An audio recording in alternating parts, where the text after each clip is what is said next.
एक बार माता लक्ष्मी क्षीर सागर में भगवान विष्णु के पैर दबा रही थी।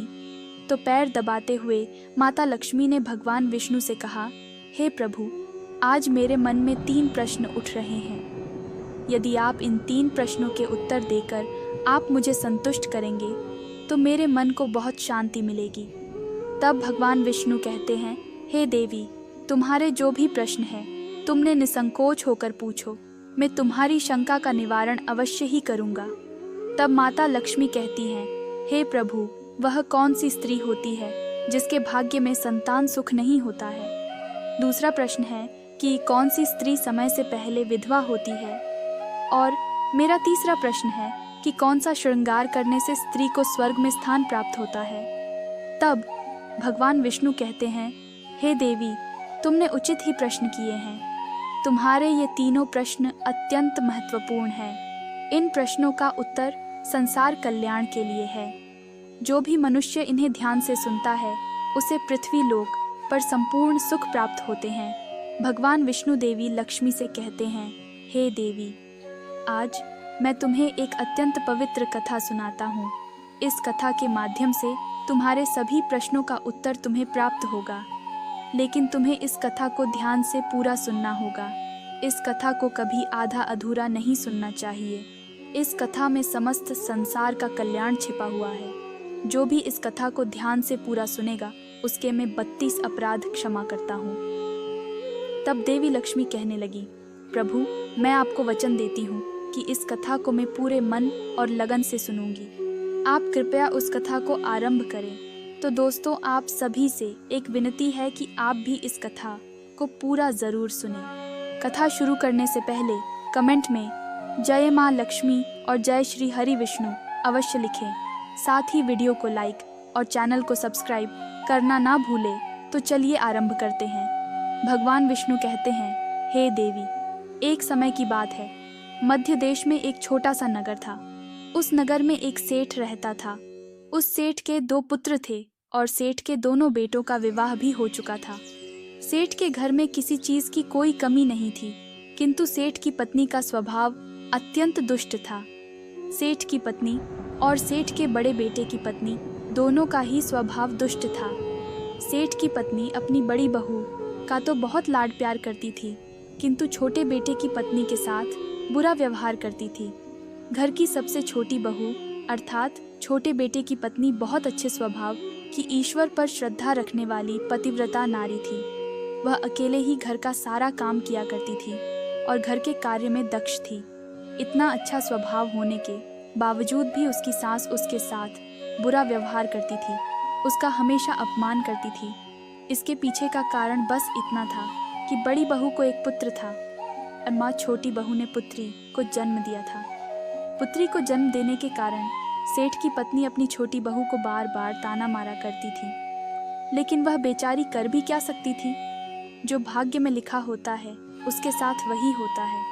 भगवान विष्णु कहते हैं, हे देवी, अब मैं तुम्हें छोटी बहू की कहानी सुनाता हूँ। इससे तुम्हें पहले प्रश्न का उत्तर प्राप्त हो जाएगा कि कौन सी स्त्री को पुत्र प्राप्ति नहीं होती है। सेठ की जो पत्नी थी वो पहले से ही दुष्ट और कुटिल स्वभाव की थी। उससे उसकी सास भी परेशान थी। सेठ की पत्नी अपनी छोटी बहू को सबसे ज्यादा दुख देती थी। छोटी बहू का नाम था सुकन्या। सुकन्या बेचारी रोज सुबह ब्रह्म मुहूर्त में जागकर अपने घर के काम करती थी और दिन भर काम करने के बाद उसे रात्रि को ही सोने को मिलता था। इतना करने के बाद भी सेठ की पत्नी अपनी छोटी बहू से द्वेष करती थी। जब छोटी बहू झाड़ू लगाती तो उसकी सास आकर उसे ताना मारती थी कि तेरे हाथ में जान नहीं है क्या, तू जल्दी जल्दी झाड़ू लगा, मैं मंदिर जा रही हूँ। मेरे लौटकर आने से पहले तू भोजन बनाकर तैयार रखना और आते ही मैं उस भोजन को ग्रहण करूँगी, और सुन, अन्न का एक दाना भी बर्बाद ना हो पाए। बेचारी सुकन्या चुपचाप अपनी सास का अत्याचार सहन करती थी और उसकी सास की हर आज्ञा का बड़ी ही विनम्रता से पालन करती थी। फिर छोटी बहू खाना बनाते हुए सोचने लगी कि मैं घर का इतना काम करती हूँ लेकिन फिर भी मैं चैन की सांस नहीं ले पाती है। मेरी सासू माँ किसी न किसी बात को लेकर मुझे ही ताना मारती रहती है। पता नहीं कब उनकी ताना देने की आदत जाएगी। सुकन्या इतना सोच ही रही थी कि तभी घर के दरवाजे पर खटखटाने की आवाज़ सुनाई दी। छोटी बहू ने सोचा, अभी तो भोजन तैयार भी नहीं हुआ है। लगता है मेरी सासू माँ आज जल्दी लौट आ गई, अब वह फिर से ताना मारेगी। तब सुकन्या ने दरवाज़ा खोला तो उसने देखा कि द्वार पर एक सन्यासी खड़ा हुआ है। वह सन्यासी सुकन्या से कहने लगा, बेटा, सदा सुहागिन रहो, तुम इस सन्यासी के लिए कुछ भोजन का दान करो। हे पुत्री, मुझे बड़ी भूख लगी है। तब सुकन्या ने सोचा, अगर मैं इस सन्यासी को भोजन करा दूं और इतने में मेरी सास आ गई तो मेरी खैर नहीं। कुछ देर तक विचार करने के बाद सुकन्या ने सोचा, यदि मैं सासू माँ के ताने के डर से इस सन्यासी को भोजन नहीं कराऊंगी तो मुझे महापाप लगेगा, मेरा सारा पुण्य नष्ट हो जाएगा। इतना सोचकर सुकन्या ने उस सन्यासी को घर के अंदर बुला लिया। अतिथि धर्म का पालन करते हुए सुकन्या उस सन्यासी को भोजन कराने लगी। उतने में ही उसकी सास घर पर आ पहुंची और उस सन्यासी को घर के अंदर भोजन करते हुए देखकर उसे बहुत गुस्सा आ गया। वह चिल्लाते हुए सुकन्या से कहने लगी, यहाँ पर क्या किसी प्रकार का भंडारा या दावत नहीं चल रही है जो राह चलते भिखमंगों को घर में बैठाकर खिला रही हो? सुकन्या ने अपनी सास से बड़ी विनती की, लेकिन सुकन्या की सास ने बहू की एक नहीं सुनी और उसकी सास ने उस सन्यासी को घर से बाहर निकाल दिया और उसके भोजन को उठाकर कचरे में फेंक दिया। उसके बाद वह सुकन्या पर गुस्सा करने लगी। अरे दुष्ट औरत, मैंने तुझे कहा था कि अन्न का एक दाना भी बर्बाद नहीं होना चाहिए, लेकिन तूने क्या किया? उस भिखमंगे को इतना सारा भोजन दे दिया। सुकन्या डरते डरते बोली, सासू माँ, मैंने सन्यासी को अपने हिस्से का भोजन दिया है, इसमें आखिर इतना गुस्सा होने की क्या बात है?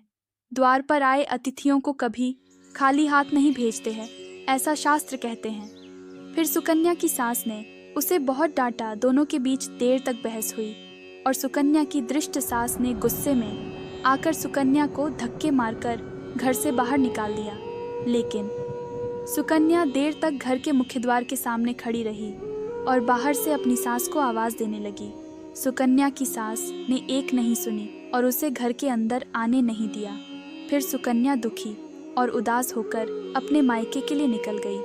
मायके जाने के रास्ते में बहुत बड़ा जंगल पड़ता था। सुकन्या भूखी प्यासी रहकर उस जंगल के रास्ते पर से चलने लगी। तभी उसी समय अचानक जोर जोर से बादल गरजने लगे और मूसलाधार बरसात होने लगी। बारिश से बचने के लिए सुकन्या एक वृक्ष के नीचे जाकर खड़ी हो गई। वहाँ पर सुकन्या ने देखा कि पेड़ के नीचे में घर बना हुआ है। फिर वह बिना देरी किए जल्दी से उस घर में घुस गई। घर में जाने के बाद सुकन्या ने देखा कि अंदर कोई साधु महात्मा बैठे हैं। वह सन्यासी कोई और नहीं बल्कि भगवान विष्णु ही साधु का रूप धारण करके बैठे हुए थे। जब उस साधु ने उस कन्या को देखा तो बोले, हे पुत्री, तुम इस घने जंगल में अकेली क्या कर रही हो? सुकन्या जोर जोर से रोने लगी। इस पर महात्मा बोले, रोना बंद करो, मैं तुम्हारे बारे में सब कुछ जानता हूँ। तुम्हारे ससुराल वाले अत्यंत दुष्ट स्वभाव के हैं और वे तुम्हें बहुत दुख देते हैं। इसका कारण केवल बस इतना है कि तुम्हें पुत्र की प्राप्ति नहीं हुई है। पुत्री को जन्म देने के कारण तुम्हें तुम्हारी सास के ताने सुनने पड़ते हैं। हे पुत्री, तुम चिंता मत करो, मैं तुम्हें एक पर्ची देता हूँ। इस पर जो भी उपाय लिखा हुआ है, तुम उस उपाय को पूरे मन के साथ करो, फिर तुम्हें एक गुणवान पुत्र की प्राप्ति होगी। फिर सुकन्या ने वह पर्ची ली और वह साधु वहाँ से अचानक से गायब हो गए। यह सुनकर सुकन्या बहुत प्रसन्न हुई और जब बारिश रुकी तो सुकन्या का पति उसे ढूंढते हुए उस स्थान पर पहुँच गया। सुकन्या ने अपने पति को सारी हकीकत बता दी और फिर दोनों ने घर वापस न जाकर उसी जंगल में रहने का निर्णय लिया। वहीं पर रहते हुए एक दिन सुकन्या के मन में पुत्र प्राप्ति का ख्याल आया और वह मन ही मन सोचने लगी कि यदि मेरा भी कोई पुत्र होता तो आज ससुराल में मुझे बहुत ज़्यादा इज्जत मिलती। तभी सुकन्या को उस साधु के द्वारा दी गई पर्चों की याद आ गई और फिर जब उसने वह पर्ची खोलकर पढ़ा तो उसने देखा कि उसमें लिखा था कि जो स्त्री पुत्र प्राप्ति की कामना रखती है उसे रात्रि में अपने पति की बाईं तरफ सोना चाहिए। ऐसा करने से कुछ समय बाद में बाई करवट लेटने से नाक का दाहिना स्वर और दाहिनी करवट लेने से नाक का बायां स्वर चालू हो जाता है। फिर जब पुत्र की इच्छा हो तो उस स्थिति में मिलन से पहले ये निश्चित कर लेना चाहिए कि पुरुष का दायां स्वर चलने लगे और स्त्री का बायां स्वर चलने लगे और उसी समय पर गर्भाधान किया जाना चाहिए। ऐसा करने से निश्चित ही पुत्र की प्राप्ति होती है। उस पचर्चा में आगे लिखा हुआ था कि मासिक धर्म शुरू होने के बाद पहले 4 दिनों में पुरुष के साथ मिलन करने से पुत्र की प्राप्ति हो जाता है और 5वीं रात्रि में मिलन करने से पुत्री की प्राप्ति होती है तथा 6ठी रात्रि में मिलन करने से पुत्र रण की प्राप्ति होती है। 7वीं रात्रि में मिलान करने से बंचिया पुत्री होती है। 8वीं रात्रि में मिलान करने से बलशाली पुत्र की प्राप्ति होती है। 9वीं रात्रि में मिलन करने से सुंदर कन्या की प्राप्ति होती है तथा 10वीं रात्रि में मिलान करने से विद्वान और अतिश्रेष्ठ पुत्र की प्राप्ति होती है। 11वीं रात्रि में मिलन करने से सुंदर आचरण वाली कन्या प्राप्त होती। 12वीं रात्रि में मिलान करने से गुणवान पुत्र होता है। 13वीं रात्रि में मिलन करने से लक्ष्मी स्वरूपा पुत्री होती है। 14वीं रात्रि में मिलन करने से गुणवान, बुद्धिमान तथा बलवान पुत्र होता है। फिर सुकन्या ने मासिक धर्म के बाद 14वीं रात्रि में अपने पति के साथ मिलान किया और उसके बाद गर्भ धारण किया। फिर दूसरे दिन सुकन्या का पति जंगल में लकड़ी काटने के लिए चला गया और सुकन्या घर पर पड़ी रही। फिर अचानक से तेज तूफान आया और सुकन्या की झोपड़ी उड़ गई। फिर सुकन्या दौड़ती हुई उसी पेड़ के घर में जाकर रुक गई जहाँ पर उसे वह साधु मिला था। सुकन्या वह अपने पति की राह देख रही थी कि अचानक वहाँ पर 2 राक्षसी जा गई। वह राक्षसी अत्यंत मायावी थी। उन्होंने पेड़ को उड़ाकर एक ऐसे स्थान पर ले चली गई जहाँ पर बहुत सारा सोना था। जब सुकन्या ने यह दृश्य देखा तो वह चौंक गई। सुकन्या पेड़ के घर में ही छिपी रही। जब वह राक्षसी भोजन की तलाश में बाहर गई तो सुकन्या ने उस स्थान पर से बहुत सारा सोना उठा लिया और उसे घर में भर लिया। जब वह राक्षसी लौटी तो फिर से पेड़ पर बैठकर वह उस पेड़ को उड़ाकर उसी जंगल में ले आ गई। राक्षसियों के जाने के बाद सुकन्या यह सारा सोना लेकर अपने पति के पास चली गई और उसे वह सारा सोना दे दिया। फिर पति और सुकन्या दोनों अपने ससुराल को लौट गए। वहां जाकर उसने अपनी सास को वहां सोना दे दिया और सारी हकीकत बता दी, जिसे सुनकर उसकी सास को बहुत गुस्सा आया और बोलने लगी, अरे मूर्ख औरत, तू बस इतना ही सोना लेकर आ गई। इतने सोने से क्या होगा? मैं होती तो बहुत सारा सोना लेकर आ जाती। फिर उसकी सास भी उस जंगल के घर में जाकर छिप गई और राक्षसियों की राह देखने लगी।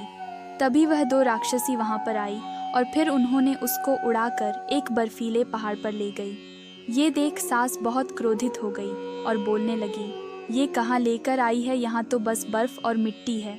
तभी उन राक्षसों ने उसकी आवाज़ सुनी और देखा तो एक बूढ़ी औरत पेड़ के घर में छिप कर बैठी है।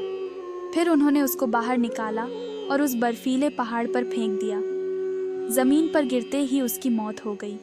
इधर सुकन्या बड़े आनंद के साथ रह रही थी, लेकिन सुकन्या की सास कभी नहीं लौटी। तो सुकन्या ने जाकर उस घर में देखा तो वहां पर उसकी सास नहीं थी।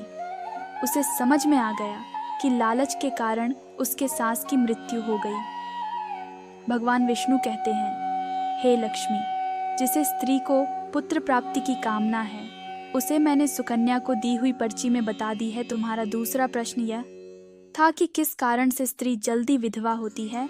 तो जो स्त्री अत्यधिक लालच करती है वह स्त्री जल्दी मृत्यु के पश्चात स्वर्ग और जो स्त्री चरित्र का गहना पहनती है। एक स्त्री को अपने चरित्र का त्याग कभी नहीं करना चाहिए।